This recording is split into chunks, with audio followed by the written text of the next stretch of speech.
Pendengar Radio Republik Indonesia, nunukan terima kasih kebersamaan Anda yang masih setia mendengarkan siaran kami pagi ini. Kita tutup kebersamaan kita di Religi Pagi dengan menghadirkan mimbar agama Islam. Dan kesempatan pagi ini pendengar, kami akan hadirkan topik ibadah istimewa di bulan Zulhijjah yang akan disampaikan Ustadz Eko Nani.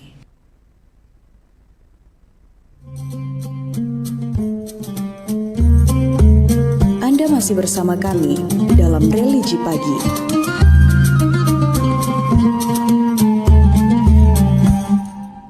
Bismillahirrahmanirrahim. Assalamualaikum warahmatullahi wabarakatuh.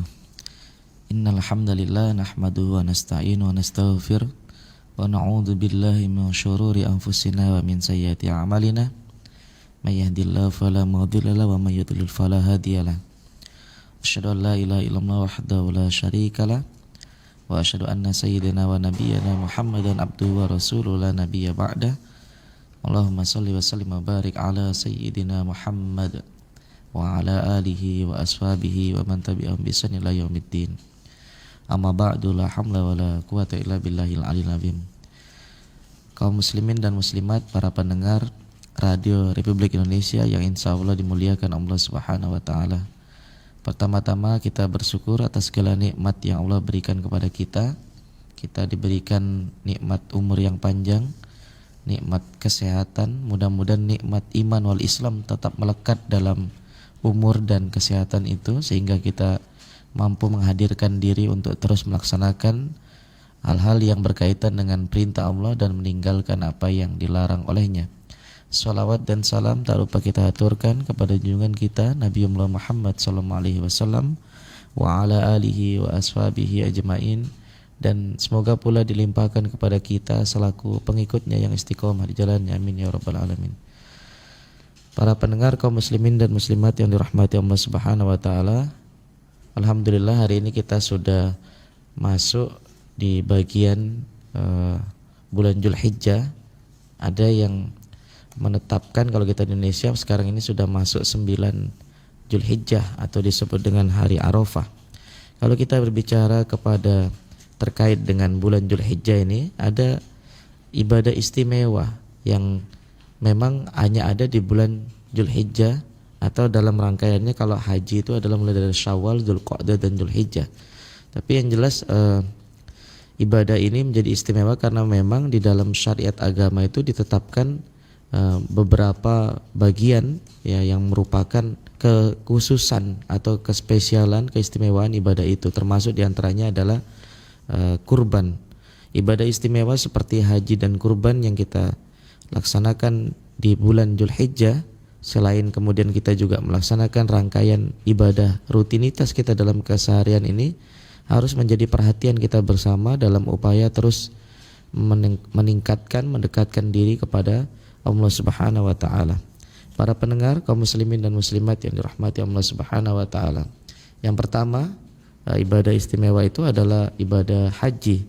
Ibadah haji ini adalah salah satu rukun Islam yang diperintahkan kepada kita umat Islam, tapi dengan persyaratan bahwa yang melaksanakan itu istita'ah. Istita'ah itu artinya memiliki kemampuan baik dalam finansial, termasuk bukan hanya terhadap dirinya tapi kepada keluarga yang ditinggalkannya. Jadi memang ibadah ini membutuhkan tidak hanya maliyah, termasuk juga jasa dia, fisik juga dibutuhkan, dan kemampuan mental, spiritual yang ada, sehingga ibadah ini menjadi ibadah yang dapat dikatakan ibadah yang mengerahkan seluruh daya upaya kita komplit dalam segi kemampuan untuk mendekatkan diri kepada Allah Subhanahu wa taala. Pada hari ini di tanah suci Mekah, para jamaah haji yang melaksanakan ibadah haji sedang berduyun-duyun dari Musdalifah menuju ke Mina ya, untuk melontar jumrah Aqabah dan tahallul awal. Setelah kemarin siang, kalau kita mengacu kepada waktu di Arab Saudi, pada tanggal 9 Zulhijjah mereka melaksanakan ibadah wukuf di Arafah. Nah, ini jadi termasuk diantaranya mengucapkan kalimat talbiyah labbaik Allahumma labbaik ini berkumandang hampir di seluruh kawasan Masyaril Haram, kawasan yang membentang dari Arafah sampai kepada Masjidil Haram. Kalau kita mengacu kepada nas agama, ibadah haji ini merupakan ibadah yang wajib, yang tapi kewajiban itu dibatasi oleh kemampuan atau dalam istilah agama disebut dengan istita'ah, sebagaimana disampaikan oleh Allah Subhanahu wa taala dalam Quran surat Al-Imran ayat 97. Walillahi 'alan nasi hajjul baiti man istata'a ilaihi sabila. Ini kewajiban itu dibatasi oleh kemampuan man istata'a ilaihi sabila, bagi orang yang mampu mengadakan perjalanan ke Baitullah, ke sana.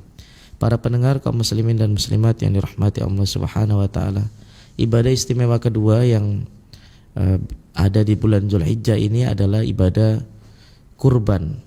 Nah, ibadah kurban ini kalau secara fikih adalah secara individu orang yang berkurban itu adalah sunnah ain. Tapi untuk anggota keluarganya dia disebut dengan sunnah kifayah. Artinya kalau ada salah satu anggota keluarganya yang telah melaksanakan, maka kesunahannya itu sudah diwakili. Tapi kemudian secara personal dia memang sifatnya yang sunnah ain ya. Jadi secara individu. Ibadah kurban ini kalau kita mengacu kepada sejarah pelaksanaannya, tentu kita bisa melihat dari apa yang diajarkan oleh Nabiullah Khalilullah Ibrahim alaihissalam.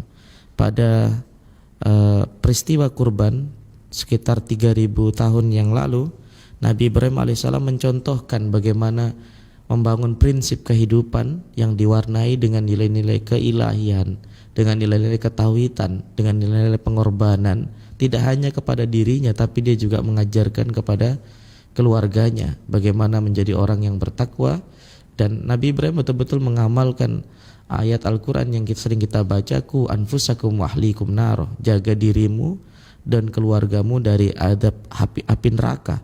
Syaratnya bagaimana? Syaratnya harus menghadirkan dalam keluarga itu nilai-nilai ketakwaan, tidak hanya ketakwaan kepada diri pribadi, tapi memang harus diajarkan kepada keluarga agar kemudian membangun konsepsi keselamatan dalam keluarga itu secara menyeluruh tentunya.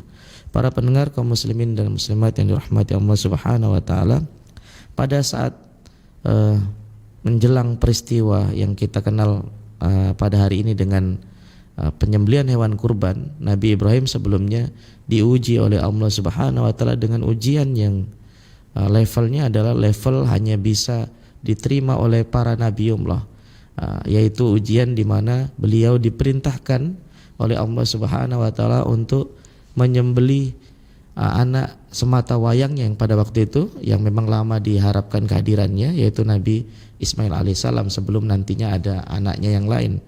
Maka karena Nabi Ibrahim itu mencintai Allah bahkan melebihi apapun, ini merupakan ujian, maka Nabi Ibrahim berupaya memenuhi apa yang menjadi perintah Allah tersebut, walaupun kemudian yang harus dikorbankan adalah anaknya sendiri. Hal ini bisa kita baca riwayat atau kita baca ceritanya dalam Al-Quran, Qissatul Al-Quran, yaitu dalam Quran surah As-Saffat ayat 100 hingga 111. Rabbi habli minas sholihin. Ketika Nabi Ibrahim alaihissalam berdoa kepada Allah agar dianugerahi anak yang soleh, fabasyarna bi ghulamin halim, maka kemudian Allah memberikan kabar gembira kepada Nabi Ibrahim dengan menghadirkan seorang anak yang memiliki nilai kesabaran yang sangat besar. Falamma balagha ma'usaya qala ya bunayya inni ara fil manami anni adbahuka fanzur madza tara. Tapi ketika anak itu sampai pada usia berusaha atau sudah mampu bekerja bersama-sama dengan Ibrahim, masuk usia yang sudah memasuki remaja, kemudian tiba-tiba Nabi Ibrahim itu diberikan perintah oleh Allah melalui mimpinya, inni ara fil manami atbahuka fanzur madza tara. Aku melihat dalam mimpiku, kata Nabi Ibrahim, aku menyembelihmu. Fanzur madza tara. Kemudian apa pendapatmu? Kemudian dia bertanya, apa pendapatmu? Kemudian terkait dengan apa yang disampaikan kepada perintah Allah ini kepadanya disampaikan kepada anaknya, ditanya pendapatnya anaknya Ismail alaihissalam, qala ya abatif almatu maru satajiduni insyaallah minas sabirin. Maka insyaallah minas sabirin. Maka Nabi Ismail kecil yang pada waktu itu dengan nilai-nilai ketakwaan yang ada dalam dirinya, maka kalau ini perintah Allah, katanya kepada bapaknya, kerjakan apa yang diperintahkan itu. Insya Allah engkau akan dapati aku, wahai ayahku, termasuk ke dalam orang-orang yang sabar. Maka ketika mereka berusaha untuk menjalankan perintah Allah, inilah kemudian Allah balas dengan mengganti Nabi Ismail yang akan disembelih itu dengan seekor kambing gibas yang kemudian itu menjadi simbol bahwa orang itu dilarang untuk menumpahkan darah orang lain. Tapi kemudian ini simbol sebenarnya lebih daripada itu, yaitu ada nilai-nilai pengorbanan, ada nilai-nilai ketakwaan, dan ada nilai-nilai kedekatan seorang hamba kepada Allah Subhanahu wa taala. Maka di akhir ayat 111 dalam rangkaian cerita itu disebutkan innahu min ibadinal mu'minin. Sesungguhnya dia Ibrahim termasuk daripada hamba-hamba kami yang beriman pada Allah Subhanahu wa taala. Para pendengar kaum muslimin dan muslimat yang dirahmati Allah Subhanahu wa taala. Nah, selanjutnya yang tidak kalah penting adalah ketika kita memahami keistimewaan ibadah yang ada di bulan Dzulhijjah ini, seperti haji, termasuk diantaranya juga kurban, maka kita pun harus bisa memetik atau mengambil pelajaran dari kedua ibadah ini. Tidak hanya sekedar pengetahuan kita kepada pelaksanaan ibadah itu sendiri, tapi kita juga mampu mengambil ibrah, pelajaran, termasuk mengaplikasikannya dalam kehidupan kita agar kita bisa memaknai ibadah-ibadah yang kita kerjakan itu pada dataran nilai-nilai aplikatif kehidupan kita. Misalnya kita bisa memetik pelajaran dari pelajaran haji dalam kehidupan sekarang ini. Bagi mereka yang melaksanakan ibadah haji, ibadah ini bersifat ibadah mahdho, ibadah fisik. Ya, pelajaran yang bisa diambil adalah ketika orang melaksanakan ibadah haji, dia seorang diri, dia di samping ada jutaan manusia, maka manusia harus menyadari posisinya sebagai orang yang kalau kesendiriannya itu berada sebagian kecil dari orang-orang yang ada, yang banyak, dari jutaan, ratusan juta orang yang ada di Mekah untuk melaksanakan ibadah haji.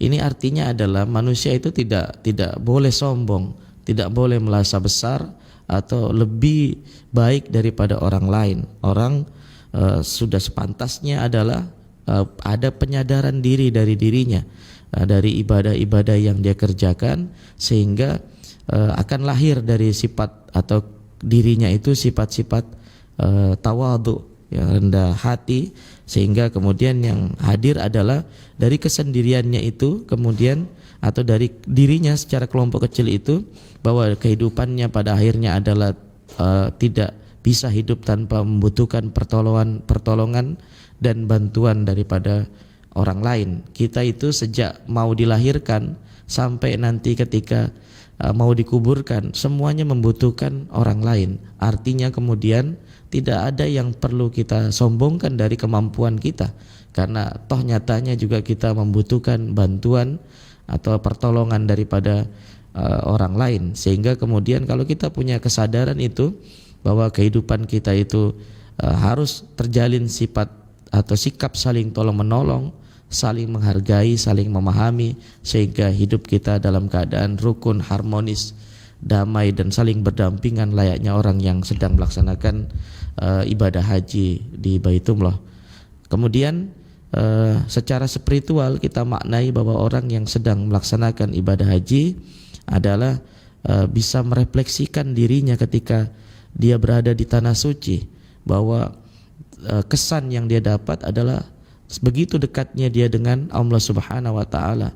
Maka pengaruh kedekatan diri ini harusnya tidak hanya hadir ketika berada di tanah suci, tapi ketika pulang ke tanah air pun kedekatan diri itu harus hadir dalam dirinya, sehingga dia senantiasa merasa diawasi dan dekat dengan Allah. Tindak tanduk perbuatannya senantiasa disesuaikan dengan apa yang menjadi keinginan Allah, sehingga ketika orang yang berhaji itu dia punya asar, dia punya bekas untuk membangun kehidupan yang lebih baik, baik terhadap dirinya dan keluarganya, terutama yang lebih luas lingkupnya lagi dalam masyarakat yang ada di sekitarnya, termasuk ketika dia menjabat pekerjaan-pekerjaan dalam pekerjaannya, maka itu pun menjadi manfaat dan maslahat bagi orang-orang yang banyak tentunya. Nah, ini spirit yang diinginkan dari ibadah haji yang dikerjakan orang-orang yang melaksanakan ibadah haji tentunya, yang mudah-mudahan kita semua nanti punya kesempatan untuk dapat berkunjung ke Baitullah dalam rangka melaksanakan ibadah tersebut. Para pendengar, kaum muslimin dan muslimat yang dirahmati Allah Subhanahu wa taala, selanjutnya yang berkaitan dengan ibadah kurban yang bisa kita ambil pelajarannya adalah bahwa kehidupan kita itu memang kalau kita berkurban kita membutuhkan materi untuk berkurban, tapi spirit dari materi yang diinginkan oleh Allah itu ketika kita memiliki kelebihan materi, maka kita tidak menggantungkan atau tidak menghabiskan kepada materi saja, tapi kita dengan materi yang kita miliki itu dapat membantu, menolong, bahkan hidup dalam saling kepedulian antara satu dengan yang lainnya. Karena sejatinya nanti hewan yang kita kurbankan itu seluruh dagingnya itu kita sedekahkan, ya, kecuali yang memang bukan kurban wajib, itu bisa kita dapatkan bagi kita yang berkurban dengan kadar-kadar yang telah ditetapkan oleh aturan agama.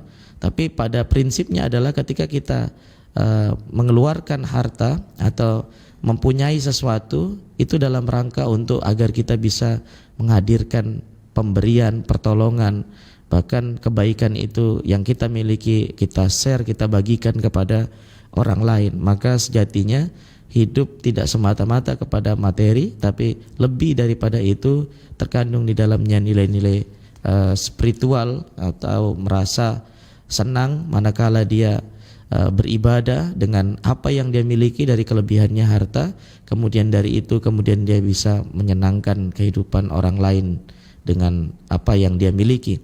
Para pendengar kaum muslimin dan muslimat yang dirahmati Allah Subhanahu wa taala, dua ibadah ini baik haji maupun kurban ketika masuk ke bulan Dzulhijjah ini harus menjadi pelajaran penting dalam kehidupan kita agar kita bisa membangun kehidupan yang harmonis, kehidupan yang damai, sehingga pada akhirnya ketika kehidupan kita harmonis, damai, penuh dengan nilai-nilai kasih sayang, maka itu pun akan membantu kita untuk bisa beribadah dengan baik dan tenang.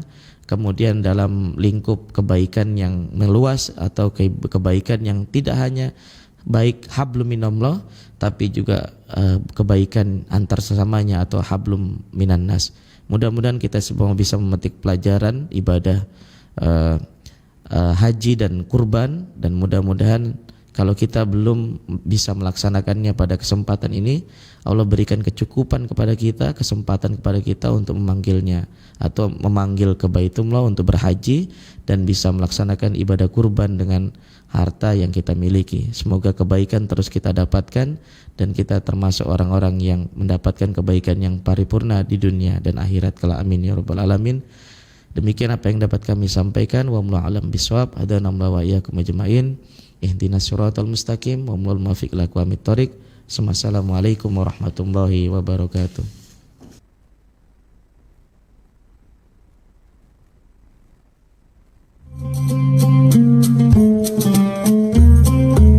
Anda masih bersama kami dalam Religi Pagi.